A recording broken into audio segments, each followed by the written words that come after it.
Hello my dear friends, you're in the Military Summary channel, and today we will discuss the situation in Ukraine on the 13th of June of 2024. Today we have a lot of very interesting updates, so let's start.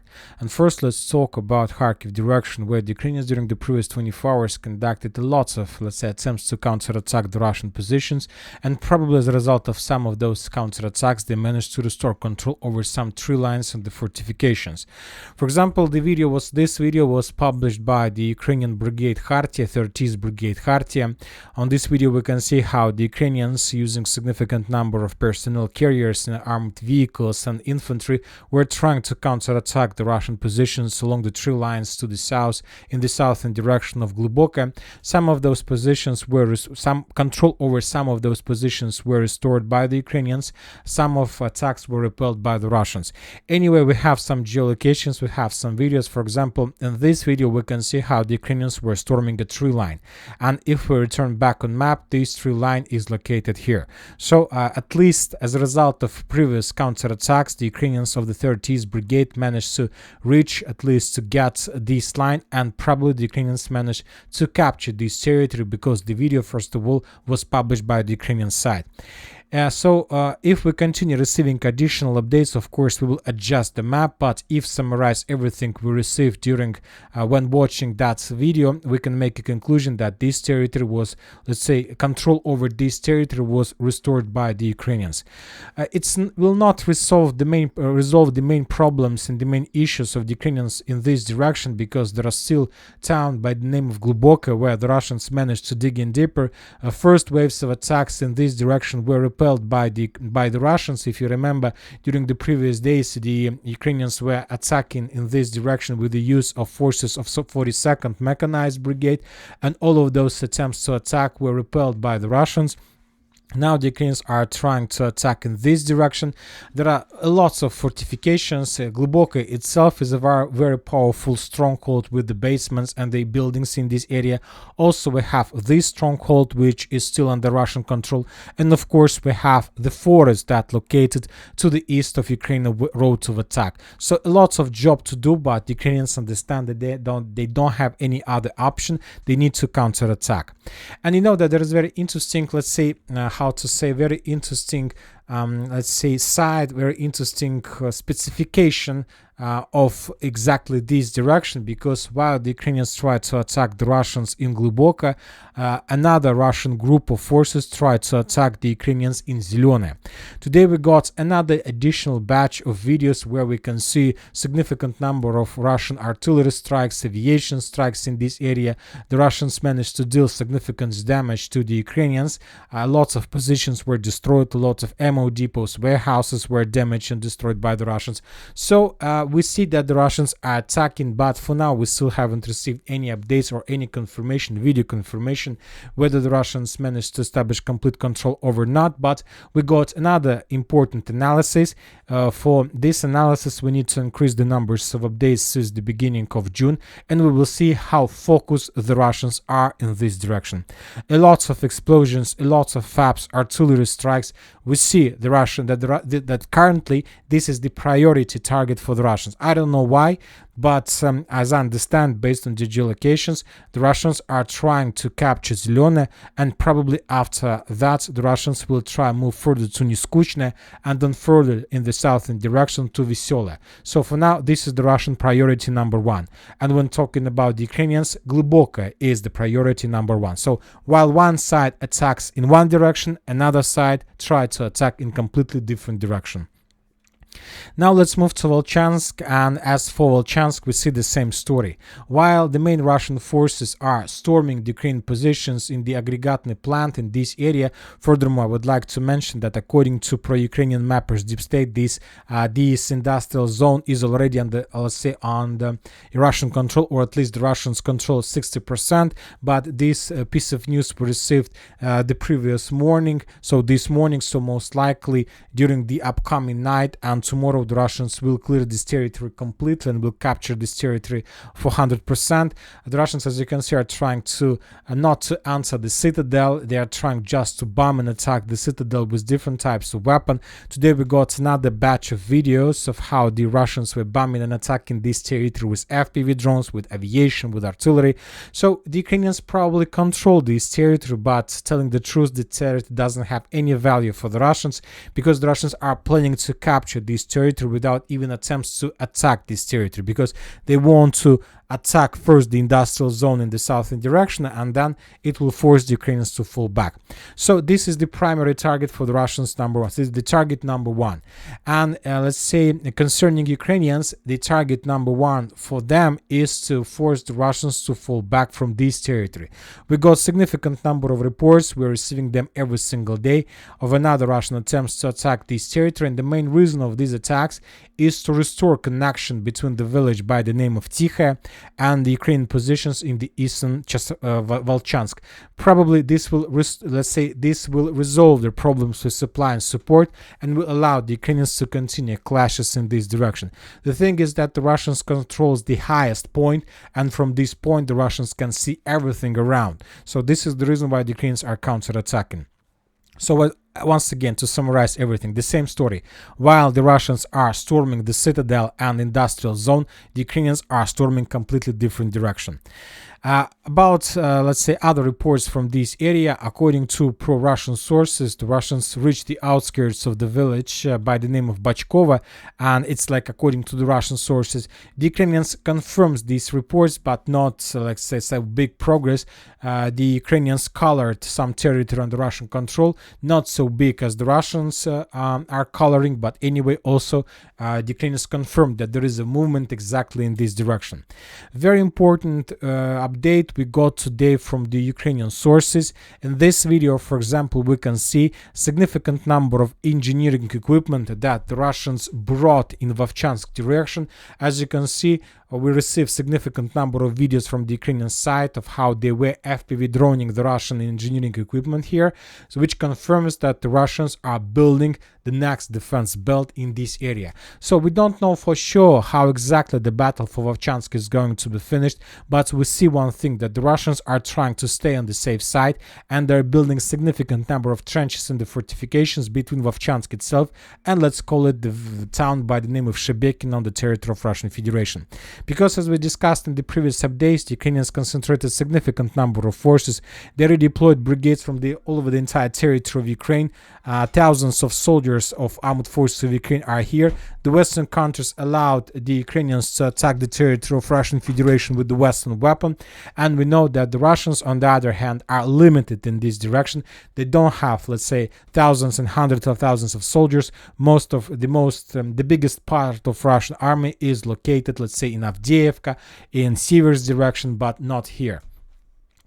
Now we're moving to the north in Kupiansk direction. We have lots of updates according to different Russian, more or less reliable sources. As a result of clashes during the previous 24 hours, the Russians managed to improve their positions here. This is the area between Orlovka and Ivanovka. So as you can see, the Russians are just maintaining the line of combat contact, shortening the, let's say, the front line, and that's it. They're just capturing the territories that were abandoning by the Ukrainians, who are currently withdrawing further to the west. Also, according to some Russian sources, the Russians captured this part of Kislovka-Kotlarovka foothold. So the same story, as you can see, they're just reducing the artillery pockets between, let's say, their positions and forcing the Ukrainians to fall back. So we can say that both sides, either the Russian and Ukrainian side, are trying to optimize their front line and optimize the line of combat contact.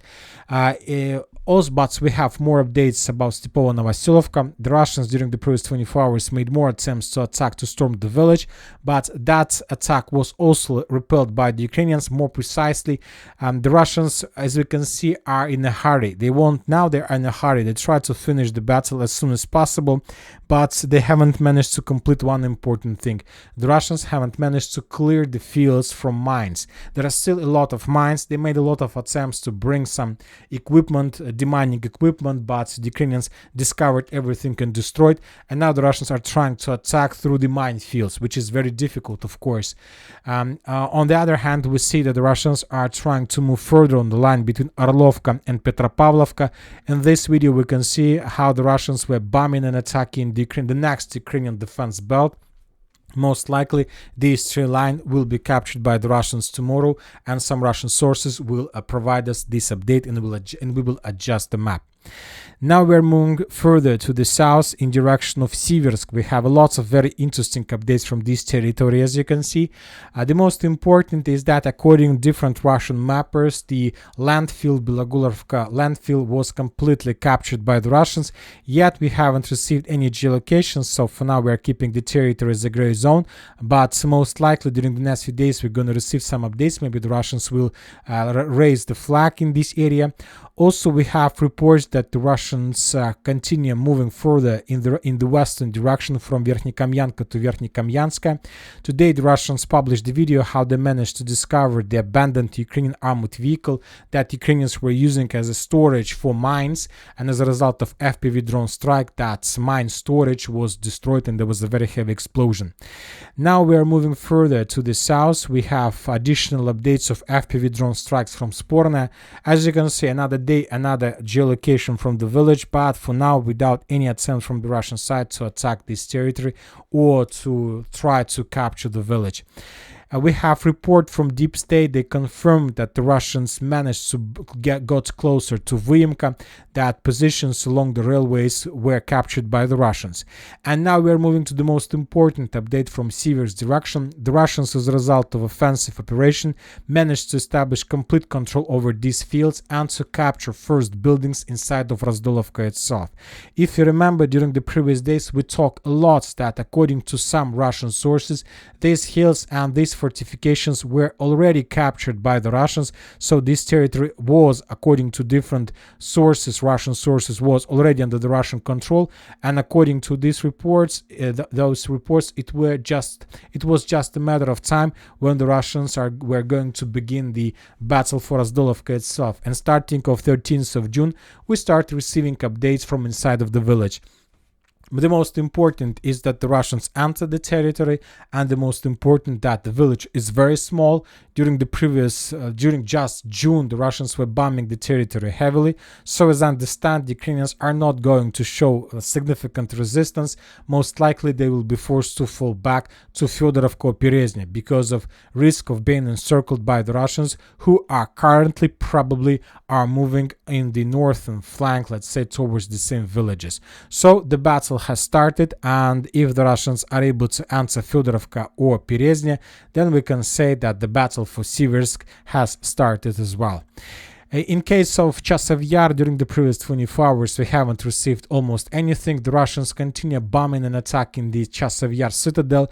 The Russians are not in a hurry. They understand that not most likely, but 100% the eastern Chasiv Yar will be captured by the Russians. So that's why they made a decision to save the personnel, to save the manpower, and they're just attacking and bombing the Ukrainians with drones, FPV drones, aviation, trying to force them to fall back. So it's not just a matter of time, even it's just a matter of price that Ukrainians are ready to pay for another 2-3 days of control over these ruins. Now let's move to Avdiivka direction. We have very important and lots of updates from this territory. After the Russians, let's say, a very long operational pause, we remember that after the fall of Semyonovka and Orlovka, there were just clashes in Ocheretina and Arkhangelska, but after the Russians improved their positions, Ocheretina and Arkhangelska, they changed their focus once again to the west, in the western direction of Avdiivka, and during the previous weeks, the Russians achieved significant results. Let's start from the northern direction. We have report that the Russians captured Novoalexandrovka completely, and most of the military experts are expecting that today, tomorrow, or the day after tomorrow, the Ministry of Defense of Russian Federation will confirm this information. On the other hand, while everybody is waiting for this report, the Russians improve their positions, let's say, along the railways and capture additional, let's say, strongholds in the fortifications. So the situation for the Ukrainians is very critical because the Russians are shortening the distance between Novoalexandrovka itself and the main supply road, N32 road that goes from Pokrovsk in direction of Konstantinovka. Lots of people, lots of military experts are saying that as soon as the Russians reach this road, they will start encirclement of a very big, powerful group of Ukrainian forces in Konstantinovka, Toretsk, New York agglomeration.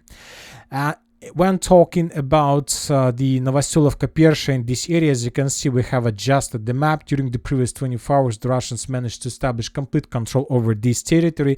If you remember, just yesterday, the deep state map confirmed the Russian progress without any geolocations.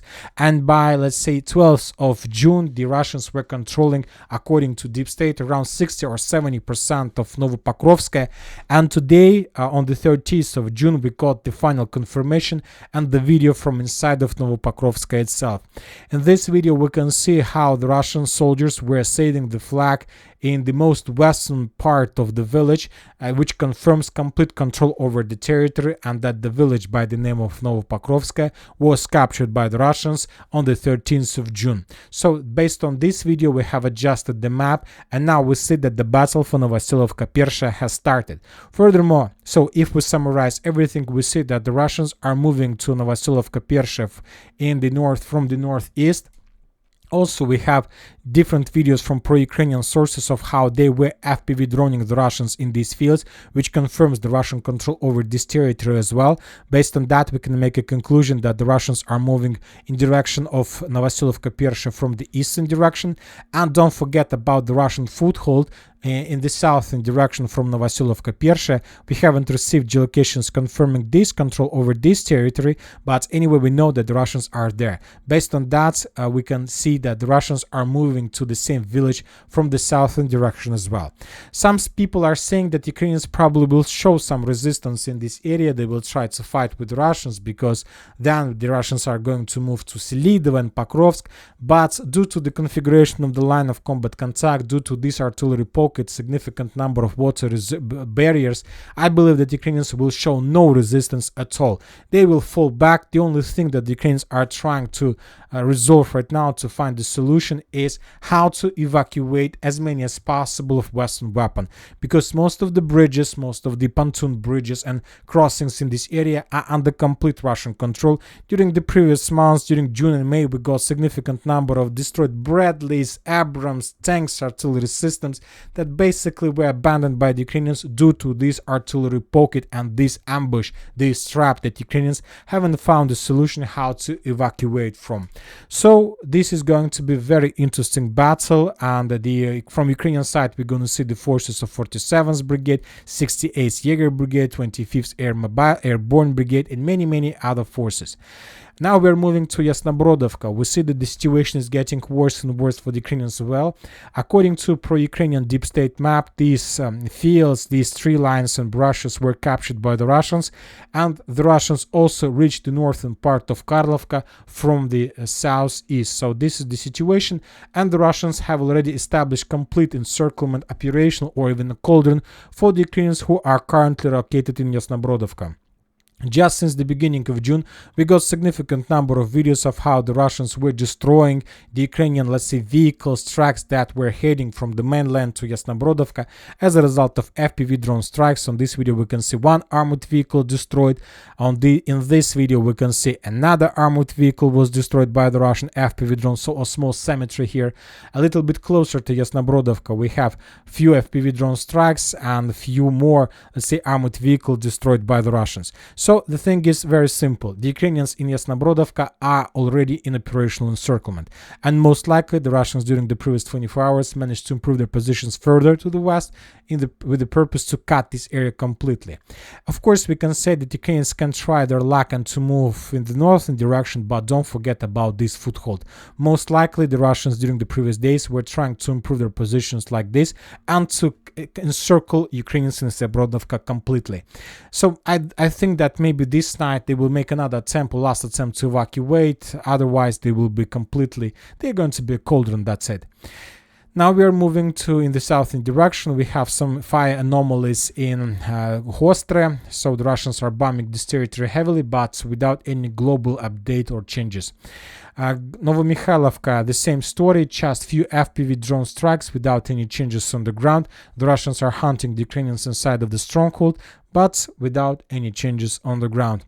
Велика Novoselivka direction. After the Russians capture Staromayorsk, the Ukrainian sources confirmed this piece of information with additional map update. Now the clashes are taking place for Azhina.